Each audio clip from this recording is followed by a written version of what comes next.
And a happy Monday to you. Welcome on in to Lunch with Claibs and Joe, powered by Gray Bar, driven by Munganass St. Louis Acura, and also our friends at Munganass Burkhart Alton Toyota. I'm Joe Roderick, joined alongside by Mike Claiborne. Claibs, how you doing today? I'm doing well. I'm doing well. Off day after a good win yesterday, and important week of baseball for the Cardinals. You know, you're playing two teams that are chasing you in the wild card.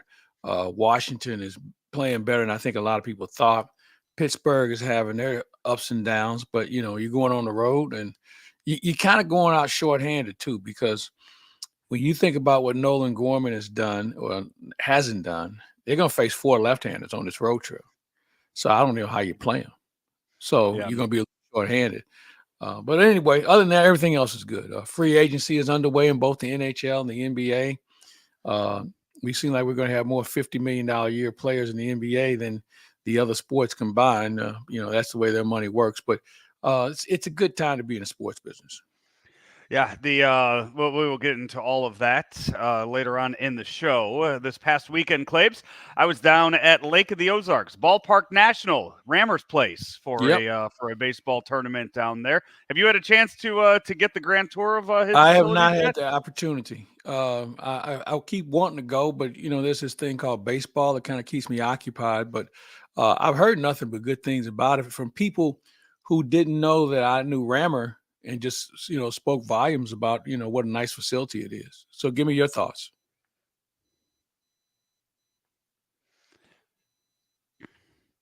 Yeah, state of the art fields they have out there. He said they are weeks away. He showed me all the construction, kind of drove me around the whole place. Weeks away from having 3 more fields open on their property out there, and then just all of the little bells and whistles that they add to the experience of it, that the kids can kind of get the full experience, the parents can get a lot out of it as well. There's so much going on out there that they have put so much thought into what they do out there at Ballparks National. So it was a fun time out there this past weekend at Lake of the Ozarks. Look forward to playing in the next tournament out there. So are all the fields turf fields? Turf, infield and outfield turf. So what's sliding like on that? Sliding in the bases. Honestly, it's hard to explain. So I remember back in high school, we got to play a game at Busch Stadium, Busch 2 back then. And I remember sliding into second base on that field, and you just kind of slide and you take off because of the way the grounds crew, the way those fields are and how much work is put into them. Compared to sliding on just a regular dirt infield, it's so different. But this, it's similar to sliding. What's that? They have sliding pits? Dirt around the bases, or is it just the same surface? No. It's all just turf on there. You slide and you just take off. You slide and you're just taking off on there, and it's the rubber stuff that you get out, like that you see on football fields now. So you're sliding and you got the little black chunks of tire kind of coming up off the field. So you're going. You're sliding and you're going off. They're using this coconut husk too now, with regard to in place of the tire rubber. I don't know if Rammer those guys use that yet, but I know some major league fields are using that now. It's supposed to be better on the body. I don't know what that means, but you know what? If it doesn't, if it prevents getting the little black ground up tires in your shoes as you just walk around out there, I'm all for it. Whatever they can do to that, because at least once a game you're taking off your shoe and you're knocking out all those little things. It's worse than having little rocks in your shoes because there's so many of them out there. But again, ballparksnational.com, Rammer's Place out there. We will talk more about that coming up on Daily Cards Live later on this afternoon. You were back in St. Louis. Cardinals had a 4-game series against the Reds that we just mentioned. They split with the Reds this past weekend, winning the games 2 and 4, coming away with it with a win yesterday. The game on Friday night, history was made. Claibs, first time in Major League history that a game ended 1-0, and that one run was scored on a sacrifice fly to a shortstop. Never seen it before, for sure. It was unique, and you have to tip Pop Warner, Cardinal third base coach, for being heads up and knowing that De La Cruz is a very aggressive guy going after balls, and his momentum was going to be taking him in the opposite direction. And once he caught it, he gave Siani the green light, and good coaching on that front. But yeah, Cardinals are scoring a lot of runs here lately, so they're manufacturing runs. But man, the defense has been solid. The pitching has been good, and they're finding ways to win. So I think they 3 or 4 would have probably been better. They had one game just got away from it, just wasn't their night, and the other game they lost, it was just one inning that kind of turned the whole thing around. So you know what, you take the 2 out of 3, because I think you and I talked about this at the beginning of the year. I thought Cincinnati would be one of the teams that would be contending for the division, and they have the elements, but they hurt a little bit. Don't have enough real pros, know how to win, but they will be a handful for somebody down the stretch. Yeah, and you end up taking 5 of 7 games in the homestand, right? In the Giant, or not 5 of 7. You take all the games from the Giants, and then what was it? Braves. You take the series from the Braves, and then you take 2 out of 4 from the Reds. So overall, a very successful, a very good homestand that they have, when you include the Rickwood Field game too as part of that homestand. So the Cardinals winning more games than they're losing right now. Half game back of San Diego for that second wild card spot as it stands right now, with a lot of baseball left to be played. The offense, you kind of hoped you would get that shot in the arm when Wilson Contreras came back, that he would come in there, you'd insert him number 3 in the lineup, and a few more things would start clicking. That hasn't happened yet. And you mentioned Nolan Gorman at the start of the show with all the lefties they're facing this week. Nolan Arenado and Paul Goldschmidt, the Cardinals, last year we kind of waited and waited and waited for something to happen. This year, again, you're waiting for those 2 superstars to become superstars again with the offense. Yeah, I don't know what that's all about at this point. We're past the halfway point, and some will say this went on last year. So is it a question that he just doesn't have it anymore? Are we looking to strike lightning in a bottle? I just don't know where that plays. And I think the reason why it's even more glaring is because, as I mentioned, you're not getting anything out of Gorman. And I think that's the key. And I don't know what the options are. Can you send him out? I probably would. The only problem is I don't have anybody that can replace him unless you bring up Walker and move Donovan in the second base. You might want to do that. Newt Bar is just around the corner. I would expect to see him in the lineup or be back with the team by midweek, maybe toward the weekend. So, but the Gorman thing, it's just not working. He's giving away at bats at an alarming rate. I think his strikeout rate's almost 40%. And it was ironic that 3 of the top 6 strikeout leaders were all in St. Louis this weekend, or 4 of them. You had Goldschmidt, Gorman, De La Cruz, Will Benson. All those guys have over 100 strikeouts. God. Yeah, you have some guys on course to break the record. Okay, if you keep playing Gorman, he's going to break the record unless something changes. Would Sagasi be an option? He's not doing much. He's not doing much on him for him. And see, again, with Sagasi, he's not on the 40 man. Yeah. So you got to take that into account. You got to make another roster change. So I don't know what you do. I just know that this current plan isn't working, and we've been at it for a while. And with the exception of that one little run that Gorman had on the road, he's just been very ineffective. Fortunately, his defense has still been solid. Yeah, he's right. I believe right now 6th in the National League in home runs, but it's been a long time. Those home runs that he had, I think he's at 14 right now. Yes. 14 or 16 right now, but those just came in a huge hurry. It seems like about 8 of those came in the span of a week, and you haven't heard a whole lot from him since. I think he had 3 hits the whole homestand. So it's not going well. But, back to your original point, you got to have some other guys hitting, and preferably from the right side. Mm-hmm. You got Goldschmidt, Arenado. They've got to be better. And you mentioned Contreras, who I think had 3 hits on the homestand himself. The part of it, he was the part of the homestand he was participating in. But, overall, you just got to find some more offense, because the pitching has been okay. You had Matthew Liberatore and Andre Palante both had outstanding starts this past Yeah. week. Cardinals still trying to figure out that fifth spot in the rotation and what they're going to do come trade deadline, what they're going to go after. But for the time being, you get good starts out of them. You'd probably like to see both of them in your bullpen. What do you expect the plan to be, let's just say from now until the All-Star break, with the rotation and with following those two starts from Liberatore and Palante? Well, I think you're going to see a 6-man rotation. You'll have a bullpen start somewhere along the way. And I think Liberatore showed that he can give you more than 4 innings. So, I think that's something you have to take into account. If it were a perfect world, I would have Palante and Liberatore take a game themselves. Palante for 4, Liberatore for 4, and then if you need a closer, so be it. I think that'd be a good 1-2 punch.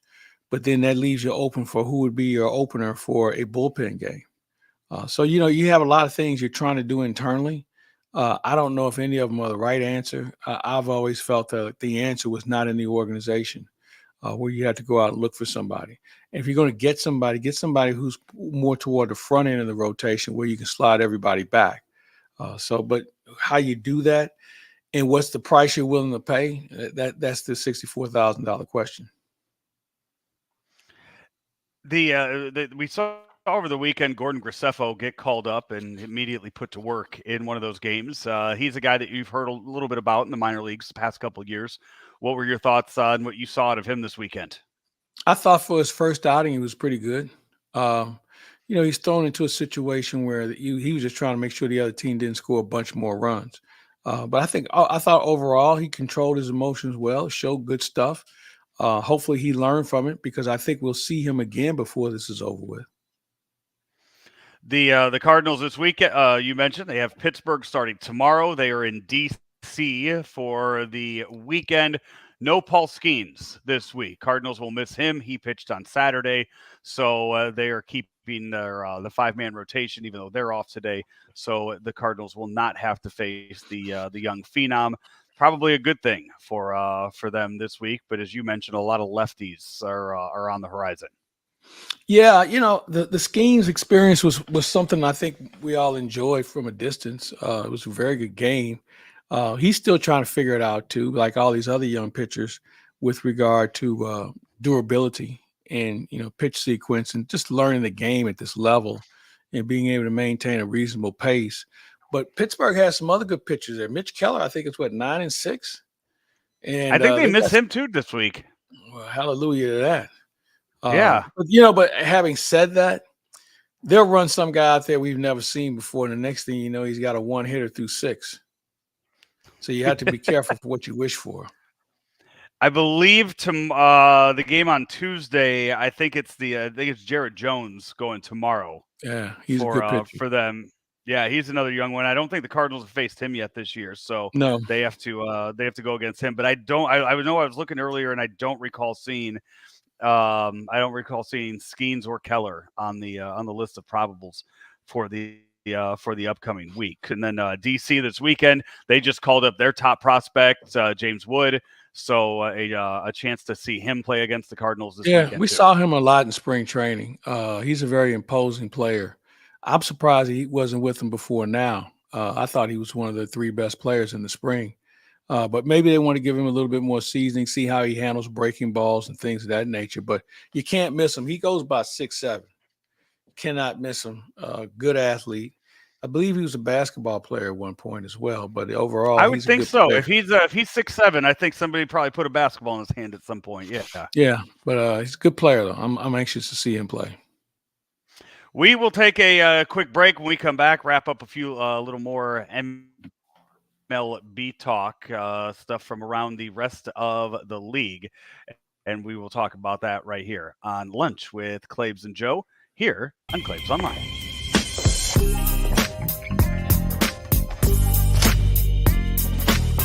You won't find if you stand by, watching the birds fly high, waiting for a miracle. Try to maneuver to escape the lie. You take all that you can get. You fake it till there's nothing left. It's pain and living in regret. You got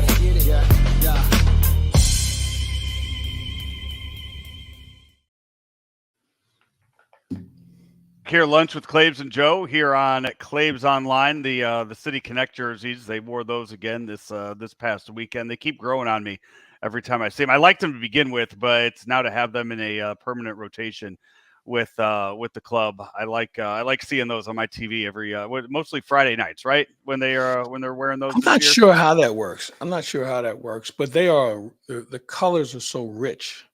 I mean, they do stand out, and I'm not a big Connect advocate, but I do like the ones the Cardinals wear. The around MLB, the last night on Sunday Night Baseball, they started for the first time. We got news on the home run derby this year, and found out the it is Gunnar Henderson, the first guy to enter that. Claibs this year. So it is 3-minute rounds in the first round in the semifinals, but only 40 pitches. So they only get 40 pitches, so you better bring somebody that can throw strikes. So they have added a limit to that. You get 3 bonus outs. Every swing is either an out or a home run. If you hit a ball 425 feet in that bonus round, you get a 4th out for that. And then the finals are only going 2 minutes with that. So they've put little tweaks on it to try to maybe speed it up just a little bit. Well, you let me know how that turns out, because I have no intention of watching it. I know you don't watch it, and I will tell you, if something else is on, it's on a Monday night. I got better things to watch most Monday nights from 7 to 10 on USA, Claibs, but I will tell you that being there live and watching it, it doesn't feel like it's 3 hours long. It does move really fast when you're watching it there in person. You don't have to deal with commercial breaks. So it is it's a lot of fun to see that in person. I've seen it in person, and hopefully vowed never to go again.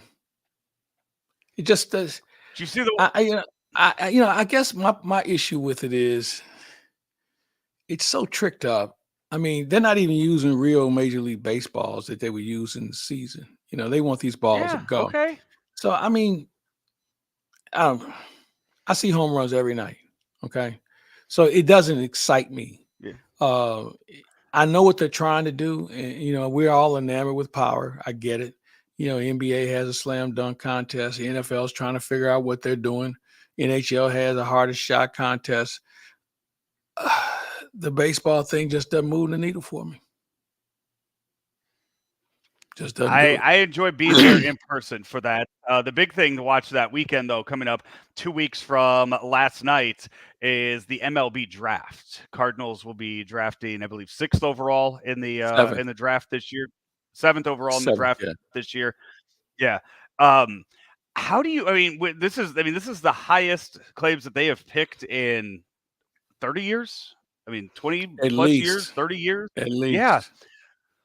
So it's a unique situation for them, because you will get one of the top 10 players available coming out this year. And we've seen a few guys already from the 2023 draft make their way into the big leagues this year.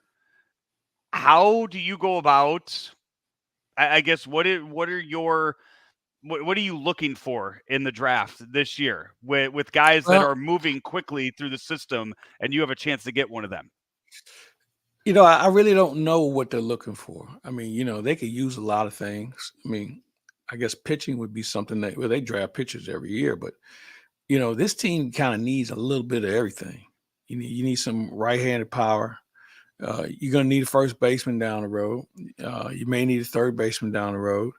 I'm just not sure. And so maybe it's the best athlete available. But I will say this, whoever he is probably needs to be up with this ball club next year. Okay. Whether it's late in the year or if he has a great spring.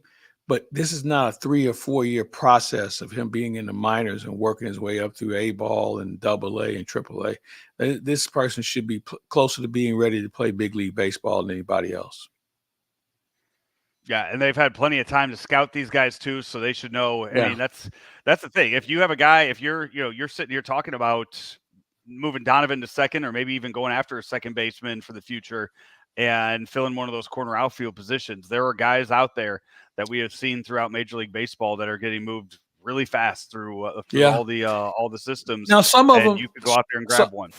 Some of them have had a bump in the road, and I look back at Jackson Holiday, who was the number one prospect out there. He comes up and what he hit 056 and hasn't been heard from since. So it doesn't always work for everyone, and maybe because Baltimore is such a competitive team these days that maybe they have the mindset of being able to go out and win every night. And sometimes it takes kids a little longer to really grow into that mindset. But obviously we'll see them back. But for the time being, I would say it's a little disappointing considering all the hoopla that came with him. The draft will be Sunday before the Home Run Derby and the All-Star Game down in Arlington, Texas. You saw the NHL and the NBA drafts both take place last week. Claibs, the NHL did theirs at the Sphere in Vegas. I don't know if you saw, Claibs, the Eagles are playing at the Sphere coming I'm up well aware. in a few months. You got your tickets Yeah. yet? There's a good chance I'll be there. They're playing a lot of nights, right? Yeah, but I mean they're playing in October, November, and some Perfect for your September. schedule. Yeah, right, exactly. So there's a good chance I'll go because I want to see this Sphere thing anyway. I've heard so many interesting things about it, so I'd like to see it inside and see what it's all about. Did you watch any of the NHL draft that was taking place from there? I did. It seemed interesting. I mean, because there's nothing like it in the United States. So with the lights and the sound system and everything else, it seemed like it went along pretty well. The drafts today are a lot more fan friendly than what they used to be. You had Celine Dion, making an announcement on a pick. You had Michael Buffer making an announcement on a pick. So they try and have a little bit more fun with it. And the players are better prepared. They have a nice suit on and they're with their parents, the whole 9 yards. So they sit with them. So, it's a good setup. I don't have a problem with any of the way these drafts are conducted. The thing I'm amused by is when a team drafts someone and they look around and say, we couldn't believe he was still on the board. This is a guy we had rated higher than where we thought we could get him at. So for us to get him, he just kind of fell on our laps. So I always say this: either you're lying, or this guy had a flaw that you didn't know about, which is why he slipped to you. So Well, it's that's I don't know if go ahead. NBA draft was this past week, and I was going to bring this. I mean, there were a lot of players on there, a few guys from France that, if you're not just right in, I mean, follow every single aspect of the NBA, there's a lot of names that were listed there. You're right. That I think you didn't know a whole lot about. 4 or 6 of the top 10 were not playing in college last year in the United States. Because you had one guy who was a G League guy, and the other guys were Euros. And I think you're going to see more of that because of their approach. You're going to see a lot more players from the continent of Africa, because the NBA has penetrated that market and they've had some academies set up over there for the last few years. And you're going to start to see the fruits of that. And you'll see those kids coming through Europe. If you look at some of the kids that were drafted, they had parents who were from Senegal and some other places in Africa. And they migrated north to France or Italy or Spain or wherever. And I think you're going to start to see more of that. So you had the NBA draft also, this that we mentioned. One of the guys that you talked about that fell into the lap of the Utah Jazz. Have you seen the story about this Kyle Filipowski? Yeah. I was talking to a friend of mine. Player from Duke. Yeah. Go ahead. So backstory on him. Yeah, backstory from him was ACC Rookie of the Year in 2023. In 2024 was second team All-American, first team All-ACC, considered to be a lottery pick in the draft, fell to day 2 of the draft, taken 32nd overall by the Utah Jazz in the second round of the draft. The stories that came out on him. So Kyle Filipowski is only 20 years old. His girlfriend, longtime girlfriend, is 26. Well, she was his nanny. Reports came out that they're in the Reports that came out said that he was questioned about this and the process of it and kind of struggled with some of the answers. The reports saying that she forced him to write a letter to his family saying that he was just kind of done with them and moving on from them to be with her, took her to prom when he was in high school. That would have made her about 23, 24 years old going to high school prom with Kyle Filipowski. And some questions as to just kind of his mindset and what this relationship might do to him in years to come. Yeah, I think it's something you got to keep an eye on. We've seen players' careers come to a screeching halt or never get off the ground due to their significance. I always go back to Doug Christie and his wife. I think she eventually had a reality show, but the misery he brought upon his teammates was something that's why I kept moving around. Nobody wanted him. And in this situation, apparently he did not interview well at the combine. And I think that had a lot to do with him slipping. But man, you got to be careful with those guys. I mean, like you said, he slipped to Utah. There's not a lot of money involved in this, and he's going to have to really earn his opportunity to stay in the league, especially if he's going to continue to have a relationship with this woman who has significant influence on him. You said you talked to an agent about this? Yeah, and he was kind of giving me the lowdown where guys are shaking their heads like, "What are you doing?"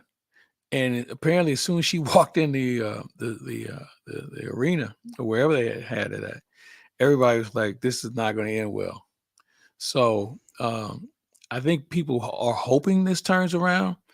But like I said, man, we've seen this before in sports where it only takes a significant or a wife or a girlfriend or whatever you want to call it to get in the mix, and all of a sudden you're toxic. So this will be something we'll watch.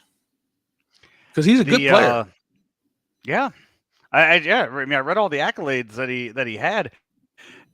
I mean, if it's a unique relationship like that, Utah might be the best place for him to be. Well, they do a lot of things that aren't normally according to the script out in Utah when it comes to marriages and things of that nature. So maybe that's the right place for him. He can go get himself a few more 26-year-olds while he's out there too in his the more the merrier year. We'll take a break and wrap things up here on this edition of Lunch. Hey, we got to talk about the soccer team, powered by Gray Bar. Yeah. Hey, we got to talk about the soccer team. I got it coming up on the list. It's next. Hey. I know.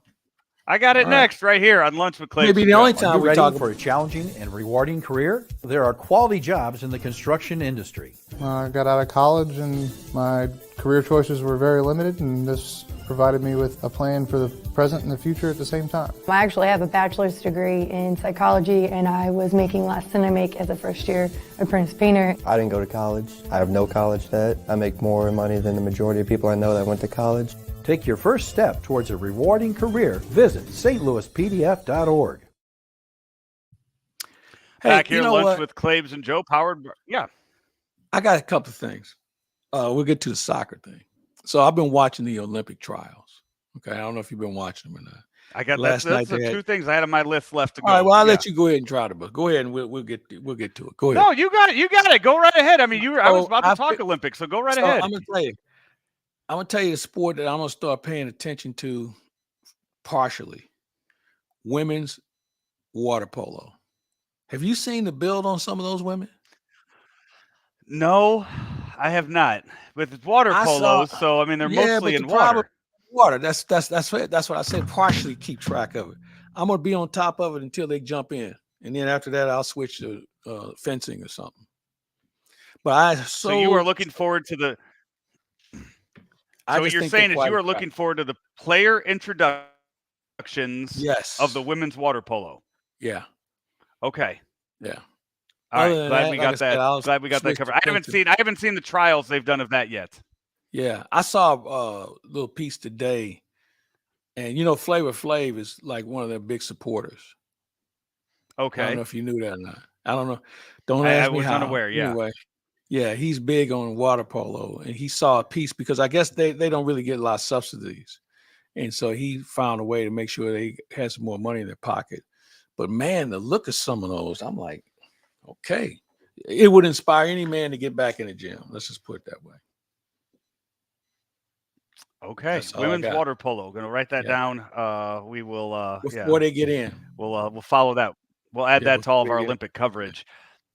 So what I was watching last night was the track and field qualifiers Yeah. that were on, and up in Bend, Oregon, and it seemed like every single time they would run a finals, another world record was being set. Yeah, you know what? I was thinking that same thing. I don't know whether they put down a new track there that's really lightning fast, or, player or athletes, or I don't know. It's a great question for Rick Lehman, and talk to him about it. We're going to visit with him during the Olympics a great deal. So he may have an answer to that, and then it just maybe comes down to hard training.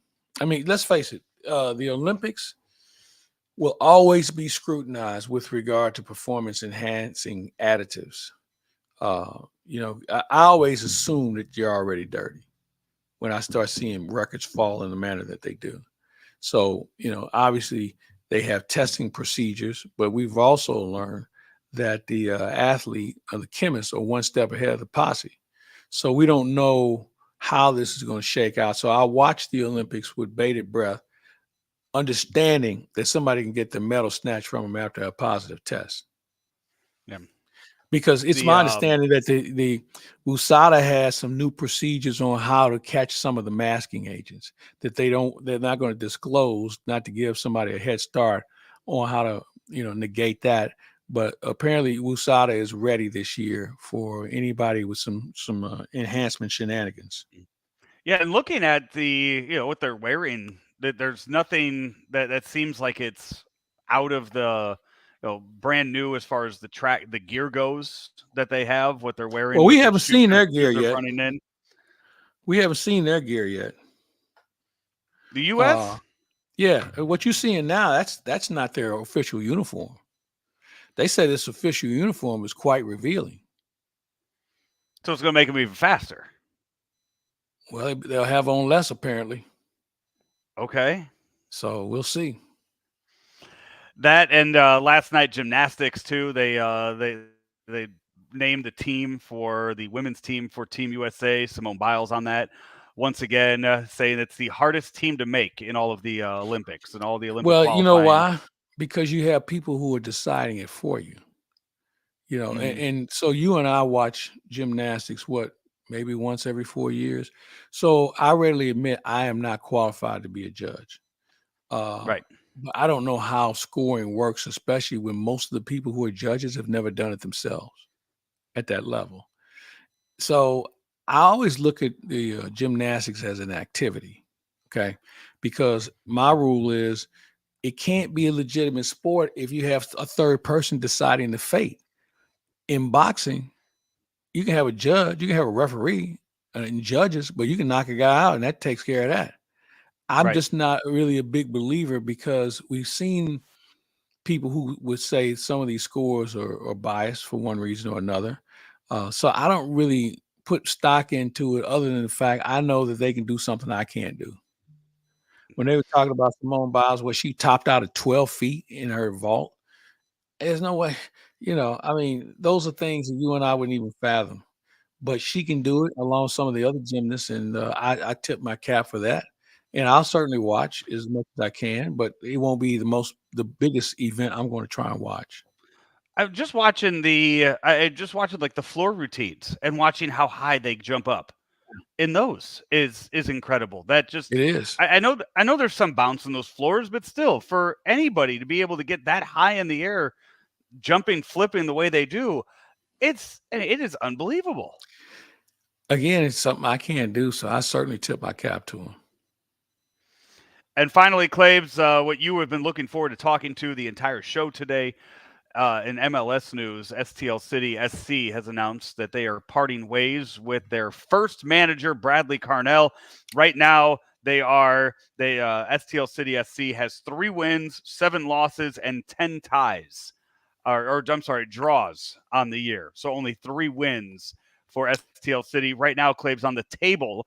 If you look at the table for the Conference West, they are 12th out of 14.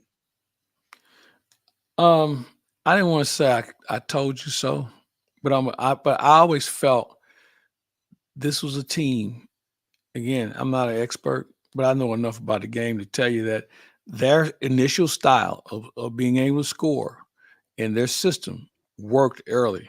Okay. It created excitement not only for the team, but the fans got a kick out of it because they were going to see more than one goal being scored.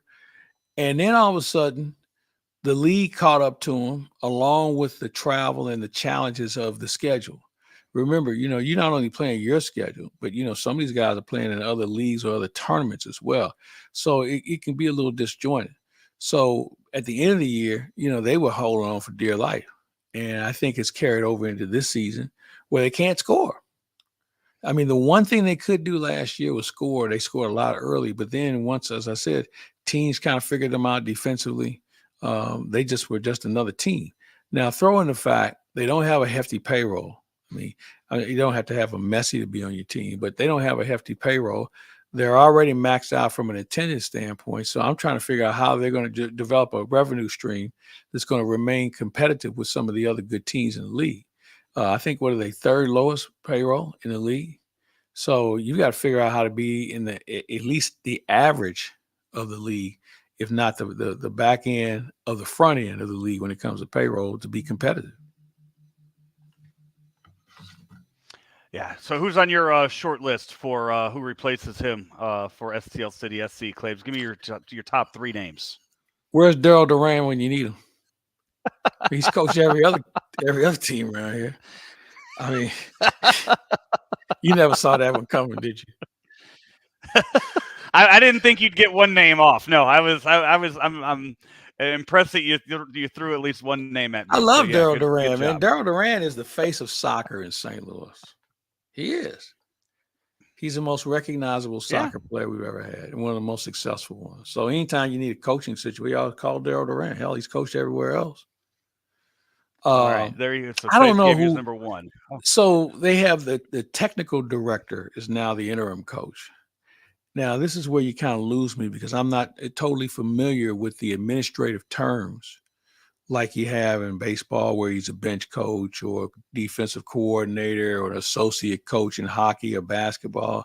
I kind of know what that role is. So I'm thinking technical director, maybe he's a game planner. And if he's a game planner, why are you giving him the job? You can't score. If that's his assignment, right, to be able to coach the offense. And again, I don't know because I don't understand their jargon as well as I do the other sports. So I guess Claibs, as we wrap up the show, as we wrap up the show today, I went and I did look at the Cardinals schedule. They do actually face Mitch Keller tomorrow. I thought I saw that they were facing Jared Jones tomorrow in the first game, but it's Mitch Keller tomorrow, Jared Jones on Wednesday, and then Martin Perez on Thursday before heading off to DC.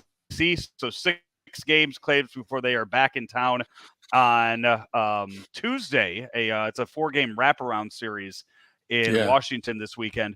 So give me your of those 7 games on the road. What do you want to see them do this week? Boy, I'd like to see them go 5-2. They have the ability. I just think they're going to be shorthanded. And until you get something out of Gorman and you put him in the lineup, that's 3 outs a night. That's 3 outs minimum. That's an innings worth of opportunities to score. So you're not that potent offensively, and you just can't have a guy that's just going to come out and give you zeros every night. I mean, he made soft contact on Saturday on a base hit.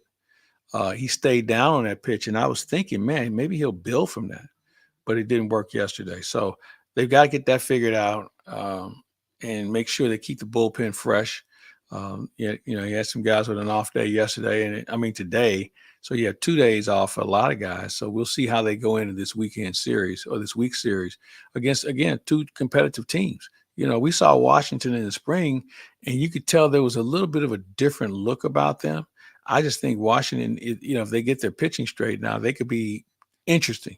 They're not going to win anybody's division, but they can be a competitive team to build on for next year. Because they have some good players.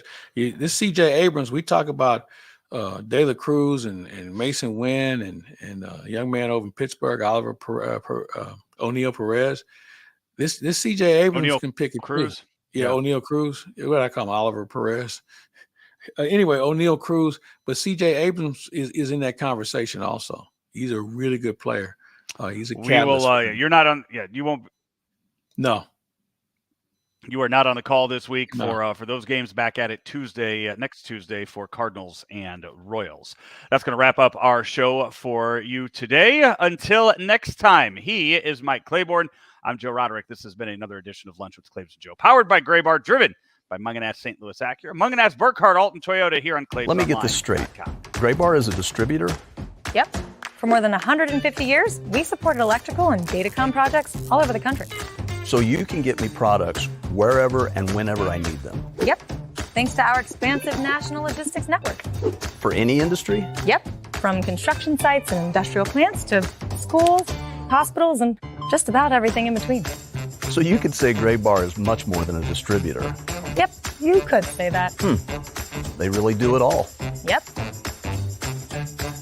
When you need a hand powering, connecting, or maintaining your operations, join the thousands of professionals who rely on Gray Bar to help keep them up and running. Yep, Gray Bar does that.